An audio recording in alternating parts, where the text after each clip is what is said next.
It's Friday, May 17th. The seventh and final phase of Lok Sabha elections will be conducted on Sunday, May 19th. A total 59 constituencies across the states of Bihar, Jharkhand, Madhya Pradesh, Punjab, West Bengal, Uttar Pradesh and Himachal Pradesh will vote on Sunday. This includes Varanasi, from where the Prime Minister is contesting. 9 seats in West Bengal, during the campaigning for which we saw pitched battles on the streets of Kolkata, also vote on Sunday. The Election Commission, in an unprecedented move, had declared that campaigning will be halted at 10 p.m. Thursday as opposed to the scheduled 5 p.m. Friday. Opposition parties have criticized the Election Commission's order, with some suggesting that the timing of the order favored Prime Minister Narendra Modi. Here are some questions the Election Commission's order raises. Why was campaigning not suspended immediately after the Vidyasagar College violence?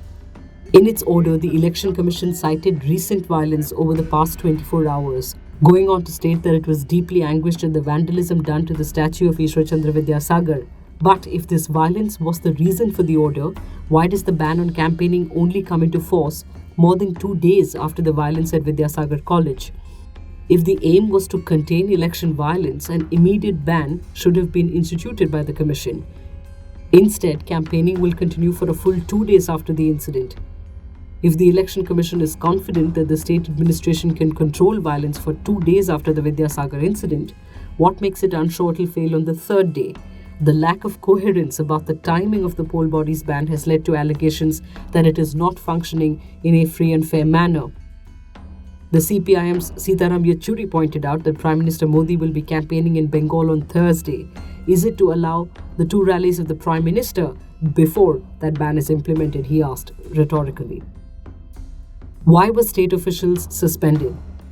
The Election Commission also punished 2 key state officials. It is unclear what this has to do with the violence on Tuesday.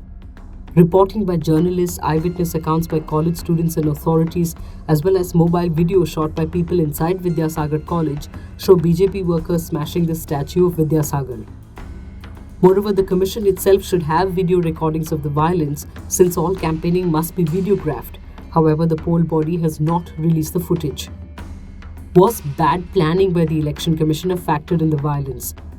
Under the model code of conduct that is in place during the poll campaign, the state police function not under the direction of the Mamata Banerjee government but under the EC. Using its administrative powers, the Election Commission in April replaced the Calcutta Police Commissioner and posted IPS officer Rajesh Kumar as the city's top cop. A former Calcutta Police Commissioner, Prasoon Mukherjee, raised questions about the plan employed by the new Election Commission appointed Police Commissioner for Amit Shah's roadshow. A procession like that of Amit Shah in Calcutta should have been covered like any religious procession, with forces placed in the front, back and both sides to ensure no one could suddenly join the rally, Mukherjee told the Telegraph.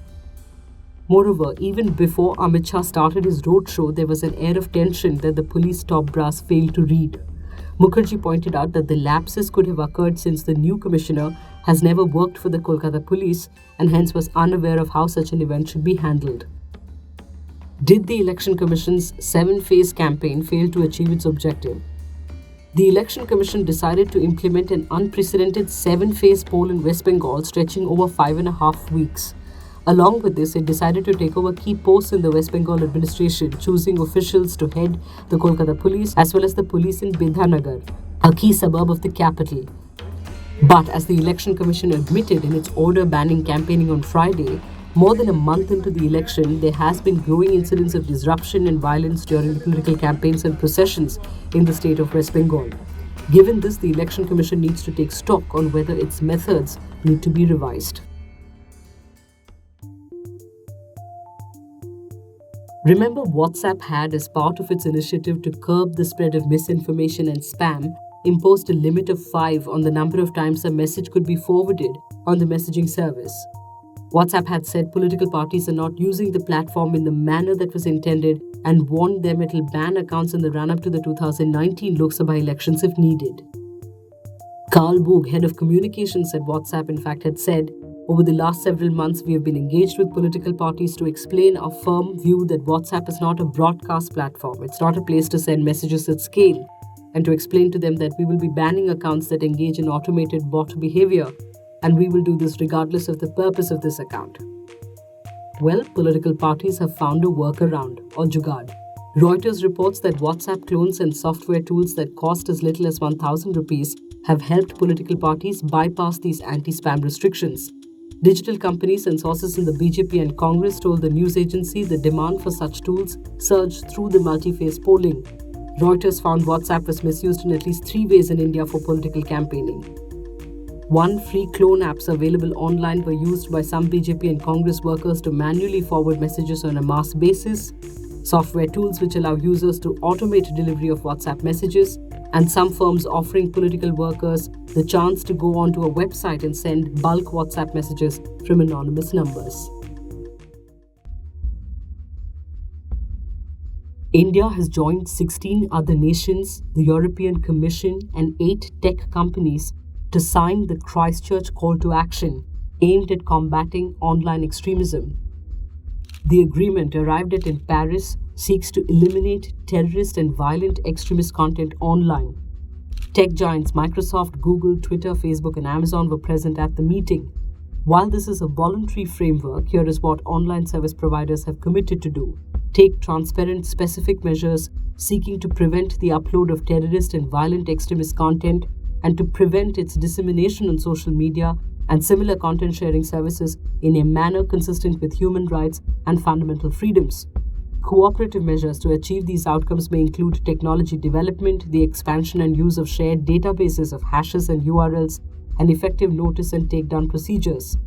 Implement immediate effective measures to mitigate the specific risk that terrorist and violent extremist content is disseminated through live streaming, including identification of content for real-time view. Review the operation of algorithms and other processes that may drive users towards and/or amplify terrorist and violent extremist content to better understand possible intervention points and to implement changes where this occurs. The United States, though, was a notable exception, refusing to endorse these efforts, citing free speech concerns. The Christchurch shootings in March, you would recall, were streamed live on social media by the gunman who was equipped reportedly with a semi-automatic rifle and a GoPro helmet camera. The video, watched online in real time by many, showed the gunman spraying bullets on terrified worshippers. The horrific shooting also brought into sharp focus the issue of policing online hate and the role of social media. A piece in the Washington Post had said, "The slaughter in 2 New Zealand mosques played out as a dystopian reality show delivered by some of America's biggest technology companies. YouTube, Facebook, Reddit, and Twitter all had roles in publicizing the violence and, by extension, the hate-filled ideology behind it. These companies, some of the richest, most technologically advanced in the world, failed to rapidly quell the spread of troubling content as it metastasized across platforms, bringing horrific images to internet users worldwide." Love your morning fix? Help support our journalism. Subscribe to Scroll Plus using the link in the description.